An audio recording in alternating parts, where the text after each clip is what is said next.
Bom, o Gustavo falou que eu fui repórter do History Channel. Eu tenho essa passagem aí porque eu tenho uma formação em jornalismo, me formei na UFSC, aí passei por redações, né? Não sou originalmente do marketing.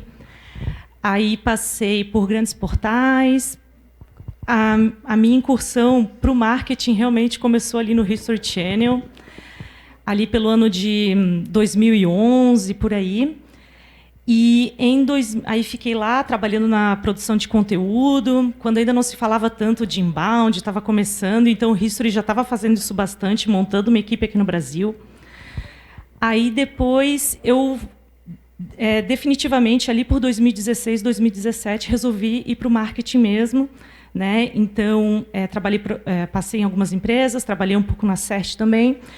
E agora eu estou na Optibus, que é uma empresa que foi fundada em 2014 lá em Israel, e desde 2020 ela está no Brasil. Aí agora eu estou numa posição que eu sou responsável pela área de marketing na América Latina. E a empresa está em 28 países. Então, assim, a gente tem uma equipe ali que é muito diversa, com várias culturas distintas em vários países. E acho que tem tudo a ver eu ter sido convidada aqui para ser a moderadora, porque isso é uma realidade, né, para mediar esse painel aqui, porque isso é uma realidade na minha equipe onde eu trabalho. E aí eu quero passar a palavra para a Ana Rezende, que também vai poder falar um pouco da experiência dela, muito vasta, né, nessa área de aquisição de talentos, para essas empresas diversas e que lidam com esses desafios do dia a dia de cultura, diversidade, performance. E depois a Marília. Legal. Gente, obrigada pelo convite. Boa noite. Diferente da Ana, eu fiz sempre a mesma coisa durante toda a minha carreira. Então, eu sempre trabalhei em RH. É a minha paixão e eu acho que eu vou fazer... Enquanto eu estiver viva, vai ser isso que eu vou fazer. Eu já faço isso há um certo tempo. Então, quando ela fala uma vasta experiência, sim, as minhas rugas aqui já dão uma sinalizada da vasta experiência. No início da minha carreira, nos primeiros 10 anos, eu trabalhei focada em empresas de crescimento linear. Então, eu trabalhei em empresas de segmento alimentício, automotivo, bem aquele pacotinho básico assim, de RH. E já faz quase 10 anos que o meu trabalho é focado em empresas de crescimento exponencial. Então, eu conheci esse meio através de resultados digitais. Depois eu abri uma consultoria chamada Lidera e atendi diversas organizações que estavam crescendo exponencialmente. E é muito legal estar aqui, porque tem gente que foi meu cliente que está aqui, então é muito bacana. E desde o início do ano que eu trabalho na Astela, é uma Venture Capital, e eu ajudo tanto na máquina de talentos das investidas como da própria Astela. Então, dificuldade de contratar, dificuldade de engajar, modelo híbrido, todo esse pacotinho que a gente está vivendo hoje, da dificuldade que a gente tem com gestão de pessoas, é sobre isso que a gente vai falar, né, Ana? Com certeza, acho que tem bastante coisa para falar. A Marília também, né, tem já passou por essas equipes com nacionalidades diferentes, né, Marília? Sim, eu também já tive um pouco dessa experiência de trabalhar com empresas internacionais, então também sou formada em jornalismo, como a Ana. Eu estou com 2 anos, então vai ser mais fácil. Como a Ana, também sou formada na UFSC e sempre trabalhei em empresas de tecnologia. Tenho essa característica que eu acho que é um pouco comum aqui em Floripa. Curiosidade, também já conhecia a outra Ana. A gente colaborou juntas numa consultoria que ela fez para uma empresa que eu trabalhava. E já trabalhei, enfim, em diferentes frentes de tecnologia, com evento, Eventech, HR Tech, Inside Sales, enfim, vasta... Sempre diferentes mercados, sempre SaaS, e sempre buscando resultado e alta performance. Então, espero que eu consiga colaborar um pouquinho aqui com o tema hoje. Tá, legal, obrigada. Então, eu vou trazer o caso ali, aproveitando que a Ana, minha xará aqui, falou dessas empresas de crescimento exponencial. Inclusive, a empresa que eu estou trabalhando agora, ela se transformou num unicórnio em maio, né? E aí a empresa precisa crescer. E para a empresa crescer, acho que não existe empresa que queira crescer e que não tenha que investir em talentos, né? E aí precisa daquela aquisição de talentos, precisa aquele talento que vai ajudar a achar os resultados. E no caso, por exemplo, assim, quando a gente tem um cenário em que você tem que alinhar gente com diferentes backgrounds, né? Por exemplo, no meu caso, que é uma solução para transporte público, nem todo mundo vem dessa indústria. Então, você não vai achar rápido uma pessoa que tem esse background da indústria, mas tem outras características que vão ajudar. Pessoas que estão em outra cultura. E você precisa expandir isso e alinhar todo mundo nessa cultura da empresa para entregar. O que seriam os desafios, né, que são muitos assim que você ressaltaria, e as etapas, né, que seriam importantes. Primeiro as etapas nessa contratação e os desafios, assim. Eu sei que é uma pergunta longa. Pois é, quantas horas eu tenho aqui, gente? De repente a gente então começa pelas etapas, né? Vamos lá, tem que crescer rápido e achar o talento mais rápido possível para performar e fazer aquele onboarding, assim, tipo, vamos lá, etapas. Eu tive experiência de trabalhar com máquina de aquisição de uma maneira bem forte quando eu estava na Resultados Digitais e na consultoria que eu trabalhei, eu também contribuí bastante nesse sentido. E é muito legal falar disso aqui no Encontro de Marketing, porque a grande sacada é fazer marketing. É aplicar os conceitos de marketing dentro do RH. Então, é você ter uma clareza muito forte de qual é a tua promessa de marca, né? Que em RH, tem uma pessoa de RH aqui que eu vou ficar olhando para ela, porque ela está no mesmo dialeto que eu aqui. Então, eu ter clareza de qual é a minha proposta de valor como uma empresa, né? Como uma empresa, como a gente diz, como uma marca empregadora. Por que isso é relevante, gente? Porque hoje em dia, nas empresas de crescimento exponencial, está todo mundo oferecendo as mesmas coisas, que é uma cultura horizontal, que é um crescimento acelerado, que é trabalhar online, né? Tá todo mundo oferecendo as mesmas coisas. Então, o que a tua empresa, que trabalha com transporte coletivo, oferece que a maioria das empresas não oferece? Essa já é uma pergunta que normalmente as organizações param nela, porque é difícil a gente encontrar founders, co-founders que estejam refletindo o que eu quero oferecer, qual é a experiência que eu quero oferecer para o meu colaborador. Depois que a gente tem clareza dessa resposta, aí conceito de marketing, continua sendo conceito de marketing puro, que é como eu comunico isso, né? Eu começo a ter mais clareza de quem é a minha persona, aonde que eu vou comunicar, quais são as fontes que eu consigo encontrar essa minha persona, e aí eu entro para um funil, aí eu começo a falar de vendas, né? Então, como é que eu faço para que essas pessoas se inscrevam no processo? Quais são as etapas, quais são as taxas de conversão, para que eu tenha as melhores pessoas ali no final. E, normalmente, as etapas do meu funil, eu falo muito de fit cultural, né? Então, daí, de novo, a gente está falando da alta liderança, ter uma clareza do que está oferecendo, ter clareza da sua cultura, porque os filtros do fit cultural é a cultura dessa organização. E muita gente também não tem clareza disso, ou faz um Ctrl+C, Ctrl+V no que a Netflix tem, né? Agora todo mundo quer fazer liberdade com responsabilidade, agora todo mundo é A-Team, né? Então, quanto menos a organização tem clareza da sua autenticidade, da sua proposta, mais ela vai ter dificuldade de ter as pessoas certas. E daí não adianta você ter um baita onboarding, porque você já colocou a pessoa errada ali dentro. Mas, digamos que eu tenha feito uma boa contratação, entendendo que o ciclo de vida dos colaboradores está cada vez mais curto, e isso é um fato, gente, não vamos reclamar. Agora as pessoas ficam 18 meses, é um sucesso? Sim. Quando a pessoa fica contigo 18 meses, é um sucesso. Essa é a realidade. Então, o que eu posso fazer como líder e como RH? Acelerar o rampeamento para que essa pessoa entregue o quanto antes, me dê o ROI o quanto antes, aprenda, e eu faço a gestão do conhecimento, que o próximo que vai chegar lá vai conseguir dar continuidade no que o anterior estava construindo, né? Então, você parou ali no onboarding, na tua pergunta, eu acho que é super importante que o onboarding, acelere essa pessoa no entendimento da cultura, acelere no entendimento da sua cadeira, da sua posição, mas que essa pessoa também vá fazendo uma gestão de conhecimento. E, às vezes, gente, quando a gente está falando de uma empresa de crescimento exponencial, gestão de conhecimento pode parecer que é coisa de empresa conservadora. Ai, muitos processos, a gente está ficando careta. Não, na verdade, se você não fizer a gestão do seu conhecimento, quando você trouxer o substituto para esse colaborador, ele começa do zero de novo e a tua organização não cresce. Né?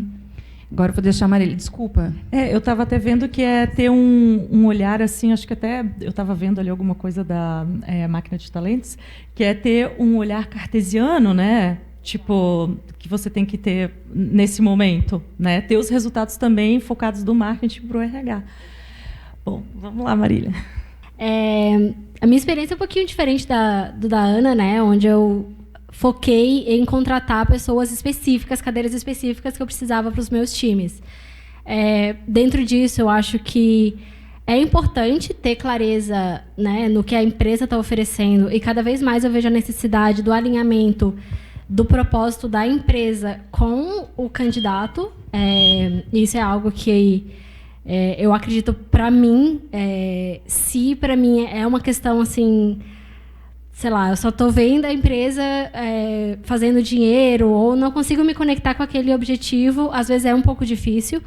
Mas também, quando eu estou falando em procurar um talento, eu preciso ter muito claro quais são as minhas prioridades, né? Eu vejo muitas vagas tendo uma lista generalista sobre quais são os critérios, ou não estão falando tanto de perfil, não olhando para qual que é a constituição da equipe que já existe e o que poderia colaborar com isso. Então, acho que é um pouco mais assim de fine-tuning do que vai ser o encaixe melhor para a empresa, para o time, para trazer essa alta performance da melhor forma. E aí, nisso, né, a gente tem a preocupação em gerar os melhores resultados, mas também entender se o objetivo daquela pessoa de crescimento, de aprendizado, ou o que quer que seja, a gente consegue também fazer ela evoluir. Quanto mais eu estou numa cadeira de gestão, mais eu vejo que é isso que mantém a pessoa, né? O quanto ela vai evoluir, o quanto ela consegue aprender e o quanto ela vai estar pronta para o próximo desafio dela, porque se eu só estou mandando ela fazer X, Y, Z e a pessoa está no automático, ela cansa muito rápido, ela quer novos desafios, ela quer novas rotinas. E na minha experiência, no meu estilo de gestão, eu sempre tento casar isso muito bem no dia a dia assim, dos times. Então, a gente está vendo assim, que o objetivo é sempre, já que a gente está tendo essa realidade de que as pessoas estão ficando cada vez menos tempo nas empresas, né? Eu até estava também vendo uma pesquisa que 1/3 fica até 6 meses nas empresas, né? Então, a gente tem realmente uma questão que as pessoas não estão, talvez, não sei se é falta de motivação, falta de perspectiva, algum problema de adaptação, para elas ficarem mais tempo nas empresas. Falando disso, além do critério de motivação, teria que, talvez, pensar melhor no engajamento constante dessas pessoas, como que a gente faria para as pessoas se sentirem bem na cultura, elas estarem imergidas nisso. O que a gente poderia fazer na parte da aquisição de talentos, assim, ferramentas para manter as pessoas engajadas e tentar fazer com que elas fiquem um pouco mais, assim, diminuir um pouco essa estatística de que 1/3 dos novos talentos eles ficam menos de 6 meses nas empresas. Bom, tá, eu vou agora. Eu acho que em termos de, né, os primeiros 6 meses, não sei, me corrijam se vocês estiverem errados, se vocês acharem que eu estiver errado, mas eu acho que tem uma tendência hoje das empresas não estruturarem muito bem os seus onboards e ter quase aquela expectativa de que a nova pessoa vá atrás de tudo, vá atrás do conhecimento, sabe, se conecte, estude. Não que ela não precise fazer isso, mas eu acho que o onboarding ele precisa ser estruturado, ele precisa mostrar um direcionamento mínimo, ele precisa ter ali os critérios, os primeiros acordos, e quando isso não existe, é muito fácil a pessoa se perder. E a gente está falando de, acredito eu, né, profissionais que são altamente disputados. Então, com certeza, assim que eu entro numa empresa, já tem 3 que estão me chamando no LinkedIn para saber se eu estou aberta para um novo desafio. E se eu não tenho algo forte me segurando, é muito fácil eu passar para a próxima, e passar para a próxima, enfim. E isso é muito verdade com qualquer pessoa que eu vou contratar também, que vocês vão contratar. Essa disputa está muito acirrada no mercado de tecnologia, e para marketing isso não é... Eu não acho que isso é uma exclusividade de desenvolvedores. Um bom profissional de marketing sempre vai ter trabalho. E, para mim, é isso. Assim, eu trabalhar o engajamento logo no início, deixar claro qual que é a expectativa, deixar claros os acordos. É isso que vai reter o talento, na minha opinião. Ana? Só antes de passar a resposta para a Ana, eu queria fazer só uma enquete rápida aqui. Quem já ficou menos de 6 meses em um trabalho? Tá, só para, então, entender que realmente é um cenário. Pode ir lá, Ana. Gente, em RH, quando uma pessoa fica menos de 6 meses na organização, a gente considera que isso foi um erro de contratação, não um erro de engajamento.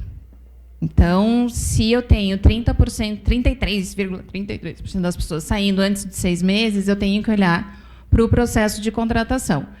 E aí é multifatorial. Né? Eu posso não estar dizendo direitinho qual é a minha proposta, ou eu não tenho nem clareza da proposta, não tenho clareza da cadeira, ou eu aperto muito os meus recruiters e eles estão mais focados em trazer 15 pessoas no mês do que trazer qualidade, porque eu recompenso eles pela quantidade, não pela qualidade. Então, é multifatorial. Mas, se as pessoas ficam menos de 6 meses na organização de vocês, olhem para o processo de contratação, não tanto para o processo de engajamento.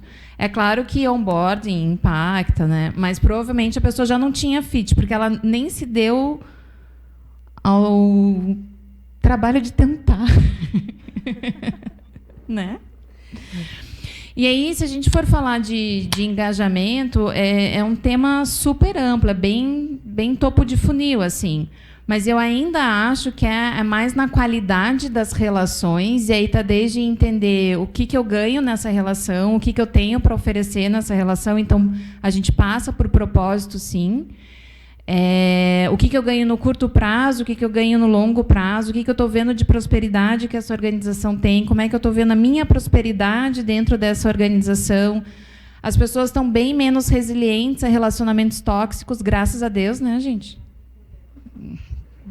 A gente não pode reclamar disso. As pessoas estão menos tolerantes, e a gente está numa guerra de talentos. Então, eu recebo uma proposta, e tem aquela coisa mesmo da grama do vizinho é mais verde. Eu olho para a minha grama, não está crescendo, meu líder não fala comigo, não tenho clareza do meu passo atual, que é do próximo passo. Então, assim... E aí eu vou falar mais uma coisa aqui. Uma coisa que a gente faz nas startups que a gente tem que cuidar é que, para manter as pessoas dentro da organização, a gente vai promovendo elas, muitas vezes antes delas estarem prontas. Então, eu acabo tendo um monte de líder que não está pronto para cuidar dessa galera, que precisa de um acompanhamento próximo e profundo. Então, para eu manter essa pessoa que está aqui hoje, eu faço ela sentar num lugar que aí... Eu lembrei disso na hora do que não é fértil, né? Aí eu tenho um líder para manter esse contribuidor individual, que eu fiz ele virar líder, ele vai fazer todo um terreno ficar não fértil. Então, não tem muita saída para o time desse cara, porque ele está vendo um cara... Né? Eu fui contratada, estou vendo que o meu líder está struggling. Aí eu vou para uma entrevista e vejo uma pessoa que tem experiência na liderança. Por que eu vou ficar esperando o meu líder se desenvolver? Com certeza. Então, é super multifatorial. A gente tem que cuidar. Assim, muitas vezes, né, a gente estende o tapete vermelho para quem está pedindo desligamento. E, normalmente, esse estender o tapete é dar uma promoção. Só que a promoção desse cara vai trazer uma infertilidade para a minha organização, que muitas vezes é melhor eu perder esse cara e trazer um outro líder robusto. Mas a gente está olhando para o curto prazo. E aí, essas decisões de curto prazo me trazem, muitas vezes, resultados não sustentáveis, né? Então, assim, pela nossa conversa aqui que a gente está reparando, é todo um processo que vai ali, que pode ser um processo seletivo, que tem suas falhas. No meu caso, na minha experiência desses menos 6 meses, eu acho que teve um problema com o job description, o job description era uma situação e quando tu chega ali na realidade, era muito mais responsabilidade. E aí a empresa não estava no momento podendo cobrir, digamos até financeiramente, a responsabilidade que estavam me cobrando, né? Aí chegou o LinkedIn, né? E aí foi aquela somatória. Porém, realmente acontece bastante isso, né? A pessoa vai ali, de repente fala, não estou feliz, então tá, vou te dar um cargo de coordenador, de manager, e realmente a pessoa, às vezes, ela não está pronta para isso, né? E acho que a gente até estava tendo uma conversa ali antes aqui, que daí, Ana, tu falou uma coisa que é liderar e interagir, né? Então, já que a gente está com esses problemas de liderança, e às vezes a liderança ela é uma questão que é decisiva na hora de uma pessoa decidir sair da empresa, ou mudar, ou aceitar uma proposta e ver um líder melhor, vamos falar desse líder melhor, então. O que seria... se liderar e interagir, a gente poderia dizer que a capacidade de interação dos líderes pode estar caindo. O que seria a deficiência, então, que é mais comum nas lideranças, que, além, óbvio, de pessoas não preparadas, mas outras deficiências que tu tem reparado, tu tem encontrado e que as pessoas têm que trabalhar essas habilidades? O que tu está acompanhando, assim? A coisa está feia, né? O que eu estou acompanhando, que a coisa está feia. Na época que eu trabalhava em consultoria, isso era muito próspero para mim, mas agora menos. Eu acho que liderar é interagir. Não tem como você liderar alguém se você não vai mandar uma mensagem no WhatsApp, mandar um e-mail, ter uma conversa. Tentem pensar numa situação de vocês exercendo a liderança ou sendo liderados que não foi via interação. Não tem como isso acontecer. E quando a gente começa a substituir demasiadamente essa interação, essa conversa por tecnologia, a gente vai perdendo essa habilidade, né? Então, eu ainda acho que a grande chave da qualidade das relações é a gestão de expectativa. Já tem aquela frase, né, de que felicidade é expectativa menos realidade, né? De gestão de expectativa a gente controla, a realidade a gente não controla, mas gestão de expectativa a gente controla. Mas para eu me sentir à vontade para contar qual é a minha expectativa, a gente já precisa ter uma relação construída. Vocês concordam? E vocês também concordam que é muito difícil a gente construir relações, a gente se abrir, a gente dizer o que a gente quer, a gente correr o risco do outro dizer que não é bem isso que eu tenho para oferecer, ou não é bem isso que eu gostaria de ouvir. Então, a gente, achando que a gente está protegendo essa relação, a gente não fala o que a gente tem que falar, e quando a gente não fala o que a gente tem que falar, a gente ferra essa relação, né? E isso acontece nos casamentos, nos namoros, e também acontece dentro das organizações. A gente precisa de uma maturidade profissional, pessoal e emocional para ter essas conversas. E quanto mais a gente coloca líderes que não bancam isso, e a gente contrata colaboradores que não bancam isso também, né? Não tem bandido e mocinho aqui. Mas quanto mais a gente tem líderes, executores e não relacionadores, mais difícil essa interação acontece, né? Então, eu prefiro usar o meu tempo indo para uma entrevista do que usar o meu tempo para falar para o meu líder as minhas insatisfações e a gente tentar construir juntos uma possibilidade de eu continuar na organização. E aí eu construo a minha carreira com uma soma de relações superficiais, que quando elas começam a ficar profundas, quando eu começo a ficar insatisfeito, vem o LinkedIn e eu vou para outra relação. E aí eu fico 6 meses naquela organização. Quando eu tenho que começar a dizer as coisas que eu preciso dizer para os meus líderes, o que eu faço? Vou para uma outra organização. Pode ser que eu esteja financeiramente escalando. Agora, em termos de robustez emocional e profissional, eu duvido. Então, liderar é interagir. E interagir é a gente conseguir ir ganhando essa robustez e essa maturidade relacional. Então, sim, em RH, a gente começa a falar de funil, de taxa de conversão. Mas a grande base das organizações, e principalmente as de crescimento exponencial, são as pessoas. Então, são relações. É gestão de relação. E eu acho que a gente está ficando ao invés de a gente ficar mais robusto na gestão das relações, a gente está ficando menos robusto. Sim. Marília, não sei se tu tem uma experiência discorda aí de mim. De liderar e interagir com as lideranças quando tu está à frente do time. Na empresa que eu trabalho, por exemplo, a gente tem muito uma rotina daquele one-on-one, entendeu? Tem um onboarding que tu tem que conversar com todos os VPs e seguir esses one-on-ones, até com o jeito do alto escalão da empresa.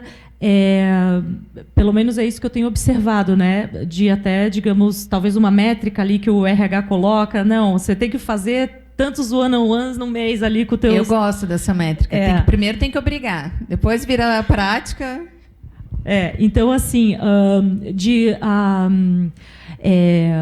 alternativas para a gente melhorar essa questão e cada vez um treinamento da skill, da interação, pelo menos onde eu trabalho hoje, o one-on-one está sendo muito utilizado. Né? Não sei, nas tuas experiências, tu teve alguma coisa parecida? Boa. Eu concordo muito com o que a Ana trouxe. Eu acho que existe, sim, esse problema de promover pessoas para reter quando elas não estão prontas. Existe um problema de não ter claro quais são as expectativas da liderança e o quão difícil é tu ter que lidar com pessoas, com passar feedback que não é fácil. Exige ali... Não é porque uma pessoa ela tem um bom track record de resultado e de background técnico que ela vai ser uma boa líder. Eu acho que isso é um erro que acontece muito. E tem que ter um desenvolvimento dessas habilidades que hoje, enfim, chamam de soft, mas eu não acho que é soft. Eu acho que é extremamente difícil tu desenvolver esse lado. E eu acho que, na minha experiência, tanto de líderes, tanto minha como líder e de liderados que eu liderei, que tinham liderados, ter essa conversa difícil, ter essa abertura, construir essa relação de confiança para chamar a pessoa para uma conversa difícil sem ela achar que vai ser demitida, ou mesmo sem eu ter medo de falar por achar que ela vai se demitir, ou, enfim, que eu vou ofender ela. Não, acho que tem que ter essa conversa, porque a gente está trabalhando a alta performance e ela vem de pessoas, né? Então, a gente tem que desenvolver essas pessoas. Uma coisa que tu falou que me remeteu muito, tu, Ana, em relação agora eu perdi o fio da meada. Das conversas de one-on-one, talvez? Das conversas de one-on-ones, perfeito. Exatamente, era isso. Porque eu já tive que trabalhar com pessoas que não sabiam aproveitar o one-on-one, não sabiam o que trazer, não sabiam o que dizer. E muitas vezes, quando aparecia um problema, era tipo, tá, mas por que tu não trouxe isso antes? Ou parece que o one-on-one era um momento assim, social de tomar um cafezinho junto, e não é. E muitas vezes... não sei se daí foi uma falha minha como líder ou foi algo que deveria ter sido mais direcionado pela própria empresa, né? Formas, principalmente eu vejo isso com pessoas júniores, né? Primeira experiência de não saber aproveitar bem esse momento. Outra coisa que você falou, né? Essa questão no momento do onboard de falar com várias pessoas. Esse também é um ritual que, para mim, poucas vezes ele faz sentido se não se tem clareza de qual que é o objetivo daquele ritual. Se não, tudo bem, eu estou conversando, estou falando com as pessoas, mas eu não estou dizendo nada de importante, ou a pessoa não está me dizendo, e aí não tem um estabelecimento de uma relação de confiança. Eu também não estou tendo uma visão de negócio, não estou tendo clareza, sabe? Eu vou conversar, eu sou uma analista, eu vou conversar com a CTO. O que ela tem que me passar? Será que ela sabe o que ela tem que me passar? Será que eu sei o que eu tenho que perguntar? Então, muitas vezes, esses rituais, eles existem sem se ter uma clareza da razão de existir, qual que é o objetivo disso. E aí fica todo mundo meio perdido, assim, sabe? Então, acho que esse é meu 2 cents aqui de colaboração com o tema. É verdade. Isso até aconteceu comigo na minha primeira semana no trabalho, que até chegou uma hora que ela falou assim, não, a gente está aqui só para tu apresentar você, o que você fez. Ainda não é hora da gente falar realmente de trabalho, agora é só para a gente se conhecer. Mas, realmente, às vezes, até na hora de fazer seu one-on-one, não tá exatamente claro, né, o que é a proposta ali de falar com determinadas pessoas. Se eu puder só colaborar mais uma coisinha. Tu falou, né, da tua experiência de trabalhar numa empresa internacional e ter toda essa preocupação de alinhamento de cultura. A gente estava falando sobre isso antes. E, para mim, o meu melhor alinhamento, quando eu entrei na empresa, foi justamente nesse mesmo cenário, onde eu tinha uma lista de pessoas com quem eu tinha que conversar, eu tinha uma lista de objetivos, uma lista de respostas que eu tinha que conseguir, e isso tinha um objetivo de deixar mais claro o que eu entrei para fazer, qual que era o meu mercado. E isso ajudou muito, e é isso que eu penso assim, em relação a onboarding estruturado. Tinham partes assim, eu tinha que fazer um curso, tá, beleza, sabe? Estava ali cumprindo o check. Mas também existia um alinhamento muito claro sobre quais eram as conversas que eu tinha que ter, quais eram os direcionamentos, por que elas existiam e qual que era o objetivo final com tudo aquilo. E eu acho que é isso que se acaba se perdendo um pouco aqui para a gente.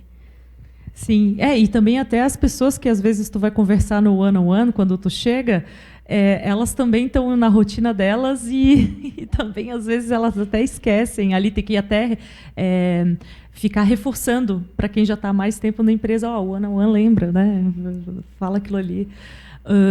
Eu tenho uma curiosidade aqui, alguém faz o one-on-one com seus liderados ou é uma rotina na empresa de vocês?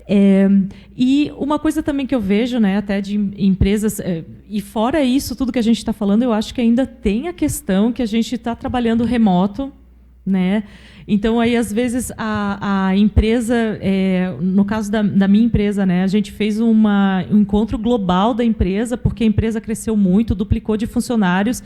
Aí, uma semana, tu tem mais 20 pessoas entrando em vários lugares, então tu nem sabe direito o que está acontecendo, mas para quem tu manda e-mail. Né? Então, a gente tem... né, esqueci de copiar mas ele entrou semana passada. Tá bom. Né? Então, acontece isso muito.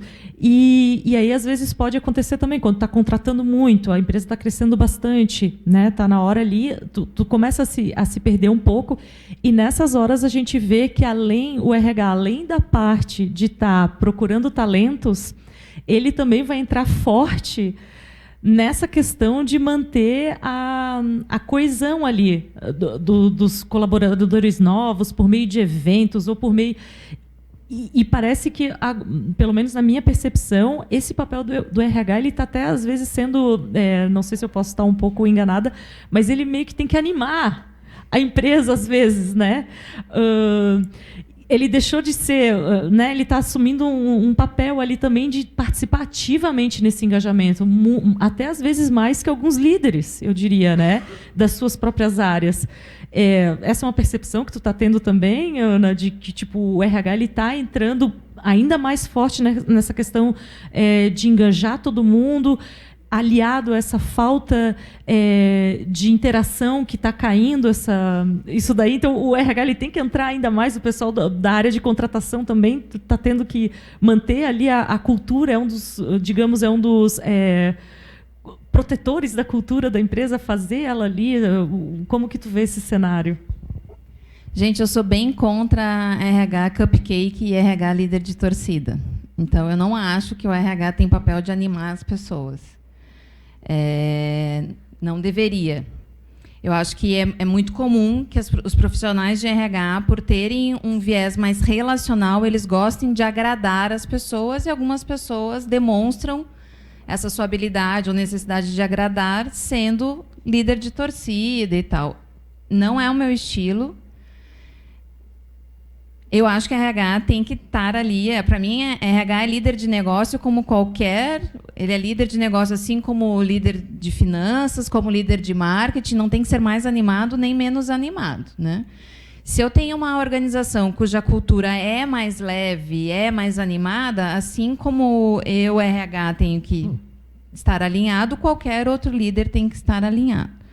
Eu acho, sim, que a RH é um dos protetores da cultura, e é bem importante que, quando se contrate um RH, se contrate uma pessoa alinhada com essa cultura. Então, se é uma cultura mais séria, se é uma cultura mais analítica, que tenha um RH mais sério, mais analítico, né? E RH tem, sim, um papel de estruturar os rituais de cultura, que quem vai executar normalmente é o CEO. O dono da cultura é o CEO e os seus co-founders, né? É o primeiro time de liderança. Mas RH tem, sim, uma habilidade de leitura das pessoas e do ambiente, e pode ficar dando os feedbacks de faz assim, faz assado. Eu gosto muito de RH de bastidor também, né?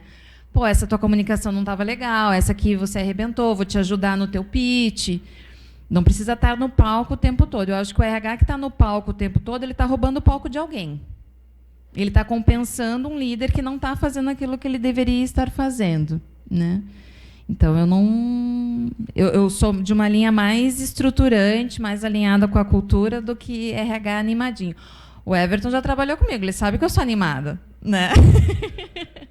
Mas eu não sou líder de torcida, não. E eu acho que a RH tem a responsabilidade de trazer as estratégias de engajamento, né? De entender como tá funcionando essa geração e ajudar os líderes a se adaptarem. Mas é uma coisa muito mais analítica,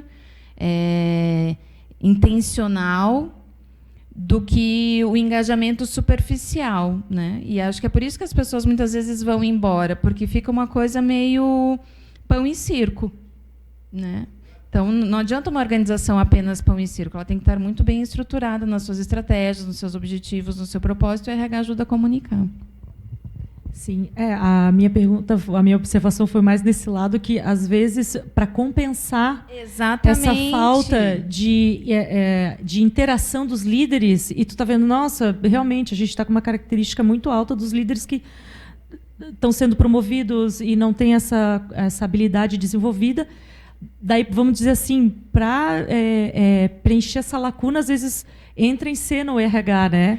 Mas a gente dá antiácido, né? Tá com azia, dá o antiácido. Daí vai lá e come de novo, dá o antiácido. Quando o RH ele senta no lugar do líder e ele não ensina o líder a fazer o que ele tem que fazer, ele vai ter que sempre fazer desse jeito. Mas a organização continua com um churn elevadíssimo. Porque as pessoas não dão conta dessa animação, desse coffee break, desse happy hour. Isso não retém.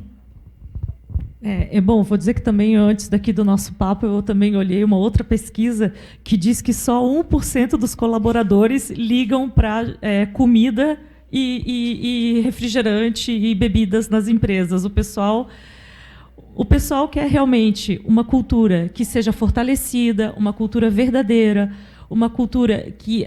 porque isso aí, com o tempo, os times percebem, os líderes percebem que não está fortalecido, não tem a base, né? Então, vai, talvez, dar esse 1/3 aí, que as pessoas com menos de 6 meses saem. Exatamente. Né?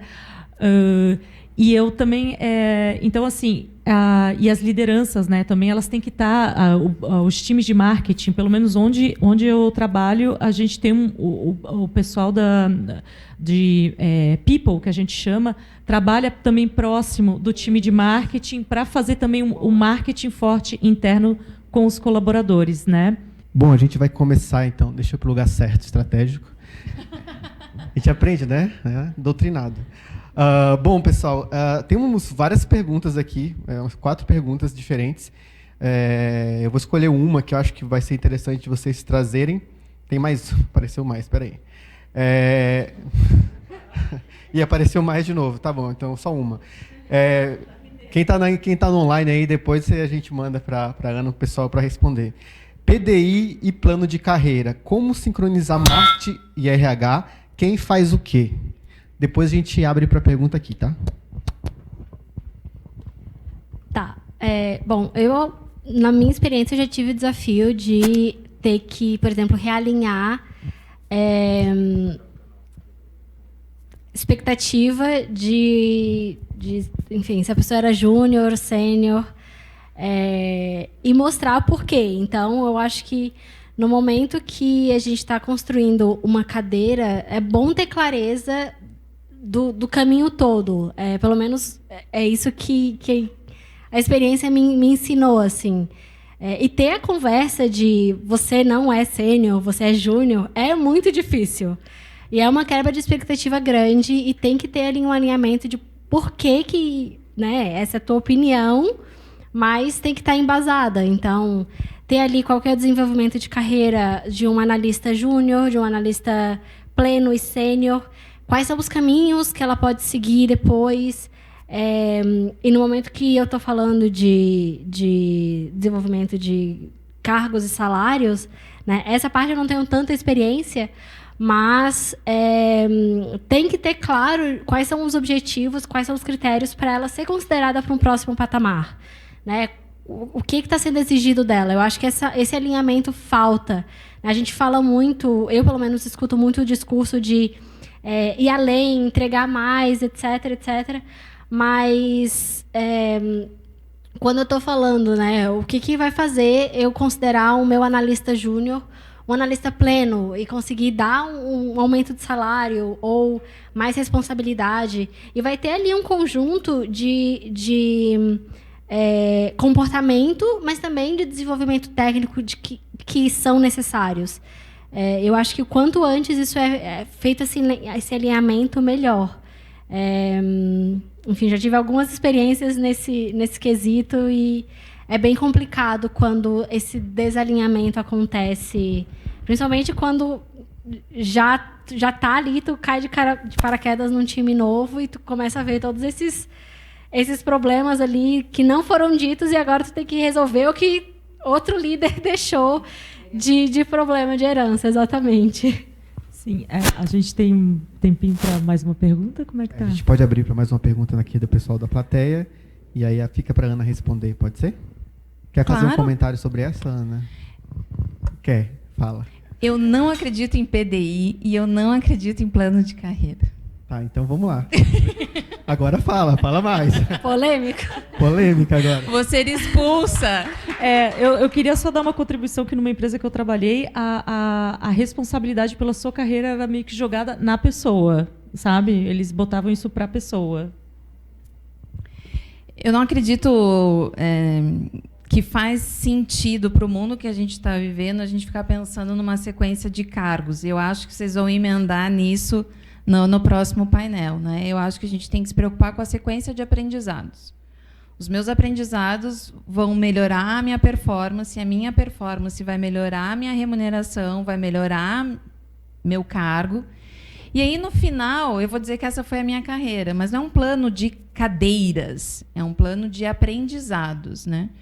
E aí, conforme eu vou vendo qual é o aprendizado que eu quero ter, eu posso olhar dentro da organização qual é a função, qual é a área onde esse aprendizado está sendo ofertado, e aí eu me organizo com o meu líder, o que eu preciso aprender para ir para lá, o que você tem que ver de skill meu, de performance minha, para que eu esteja habilitada para mudar de carreira. E aí, isso deveria ser uma meta minha. Isso entra em OKR, 4Ds, né? A Delivery Much usa 4Ds. Não tem que ter um plano à parte. Não tem mais, gente, como a gente separar aprendizado de performance. Só faz sentido eu aprender o que vai melhorar a minha performance e não faz sentido eu performar algo que não me leve para um aprendizado. Então, aonde que está o muro entre o que eu aprendo e o que eu performo? Não deveria existir. Então, eu acredito que desenvolvimento deveria ser uma meta, como qualquer outra. Ana Polêmica. A gente vai botar uns cotes na internet, sabe? Hashtag Ana Polêmica. Eu não volto mais. Vocês já perceberam que eu nunca mais vou ser convidada. Volta, sim. Não, mas é disso que a gente gosta. É isso aí que é bom. Alguém tem alguma pergunta? Quer fazer uma pergunta diretamente para qualquer um deles? Aqui no presencial? Temos. Tá, então, só mais... Ó, o pessoal do online, desculpa, tá? Não dá de responder todas. Oi, meninas, boa noite. Eu sou a Amanda, trabalho na Alura, gerente de marketing na parte de educação corporativa. E eu queria entender um pouquinho o papel, assim, a importância do papel também das organizações na capacitação dos profissionais e quanto isso acaba também impactando na... É super importante. Quando eu falo que cada colaborador acaba tendo a sua meta de desenvolvimento, é bem provável que cada um de nós vai ter alguma iniciativa que é customizada, que é algo que eu, Ana, vou ter que bancar. Mas se a minha organização está fazendo um mapeamento de todas as competências que precisam ser desenvolvidas naquela organização, eu acho que ela tem uma certa... Se ela quer entregar um resultado agressivo, ela seria ingênua de não ter alguma iniciativa estruturante, né? Então, se eu estou vendo que minha organização quer pivotar, era uma organização com estratégia low touch, agora é high touch, eu tenho que pegar minha área de CS e desenvolver. Se eu não for esperta, eu não vou ter algo estruturante, né? Eu não vou oferecer, eu vou pedir para que cada um dê conta desse desenvolvimento. Então, eu vejo as organizações como uma plataforma de desenvolvimento humano, né? A gente sai da universidade, qual é o outro lugar que a gente vai para aprender? As organizações.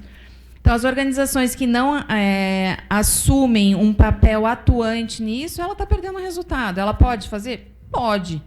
Ela pode deixar 100% por responsabilidade do seu colaborador? Ela pode. Ela está sendo inteligente? Eu acho que não. Muito bom. Uma salva de palmas, então, para esse baita painel. Obrigada, gente. Obrigada. Antes de a gente passar para o próximo, tem uma...